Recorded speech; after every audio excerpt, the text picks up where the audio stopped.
Jose K Mani ചേരുകയാണ് നമ്മളോടൊപ്പം. ഈ FCRA നിയമവുമായി ബന്ധപ്പെട്ട് BJP നേതാക്കൾ മറുപടി പറയണമെന്നാണ് പറഞ്ഞത്. പക്ഷെ അതിന് വന്നൊരു മറുപടി എന്ന് പറയുന്നത് ഇത് ക്രൈസ്തവ സഭയോ അല്ലെങ്കിൽ അവരെയോ രക്ഷപ്പെട്ടല്ല, ചില രാജ്യദ്രോഹ നടപടികൾക്കെതിരെയുള്ള നടപടിയുടെ ഭാഗമായിട്ടാണെന്നാണ്. രാജ്യദ്രോഹം എന്ന് പറഞ്ഞു.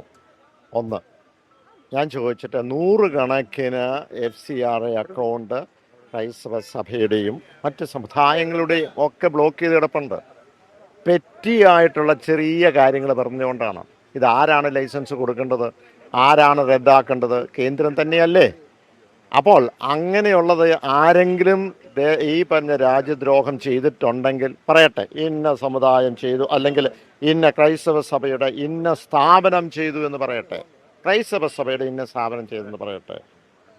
അത് ഫ്രീസ് ചെയ്തു എന്നാണ്. അതെ അതെ അതെ അത് പല സ്ഥലങ്ങളിലും ഇങ്ങനെയുണ്ട്. അപ്പോൾ ഇന്ന് നമുക്കാണെങ്കിൽ നാളെ മറ്റൊരാൾക്കായിരിക്കും. അപ്പോൾ ഇത് കൃത്യമായ ഒരു അജണ്ടയുടെ ഭാഗമായി വന്നിരിക്കുന്നു എന്നുള്ളതിന് സംശയമില്ല.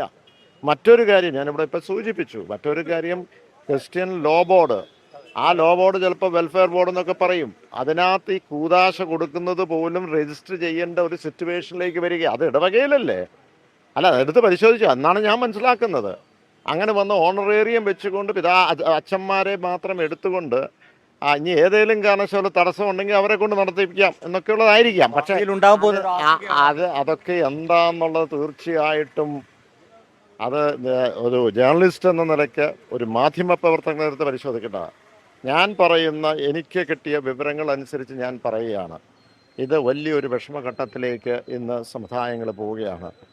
അപ്പോൾ നമുക്ക് ഈ രാജ്യത്ത് നമ്മുടേതായ ആചാരങ്ങളും അതൊക്കെയുണ്ട്. അതനുസരിച്ച് പോകാനുള്ള ഭരണഘടനയെ നമുക്ക് അധികാരം തന്നിട്ടുള്ളത്. അതനുസരിച്ച് പോകാം. ബോർഡ് വലിയ ഒരു ആശങ്കയായി ഭാവിയിൽ വരുമെന്ന് അത് വെൽഫെയർ ബോർഡിൻ്റെ ബൈലോസിലേക്ക് പോകുന്നു എന്നാണ് ഞാൻ മനസ്സിലാക്കുന്നത്. അപ്പോൾ ഇതെല്ലാം കേൾക്കുമ്പോൾ നല്ലതായിട്ട് തന്നെ തോന്നും. പക്ഷെ അതിൻ്റെ അപ്പുറത്തേക്ക് ദൂരവ്യാപകമായ പ്രത്യാഘാതം ഇതിനുണ്ടാകും. ആശങ്കപ്പെടേണ്ട ആവശ്യമില്ലെന്നാണ് ഷോൺ ജോർജ് ഇന്നലെ പറഞ്ഞത്. ഇത് അതാണ് ഞാനിപ്പോൾ എന്നെ ആളെന്നുള്ളതല്ല. ഇപ്പോൾ NDA സ്ഥാനാർത്ഥികൾ പറയുന്ന രാജ്യദ്രോഹം ചെയ്യുന്നവരെ മാത്രം പിടിക്കാൻ അതിന് ഒറ്റ ഉത്തരം മാത്രം പറഞ്ഞാൽ മതി. ഈ ലൈസൻസ് കൊടുക്കുന്നത്, ലൈസൻസ് ഇല്ലാതാക്കുന്നത് കേന്ദ്ര സർക്കാർ തന്നെയാണ്. പിന്നെ രണ്ടാമത്തെ കാര്യം, അങ്ങനെ രാജ്യദ്രോഹം ചെയ്തിട്ടുണ്ടെങ്കിൽ ഈ നമ്മുടെ ക്രൈസ്തവ സമുദായത്തിൽ ഇന്ന സ്ഥാപനം രാജ്യദ്രോഹം ചെയ്തിട്ടുണ്ടെന്ന് പറയട്ടെ.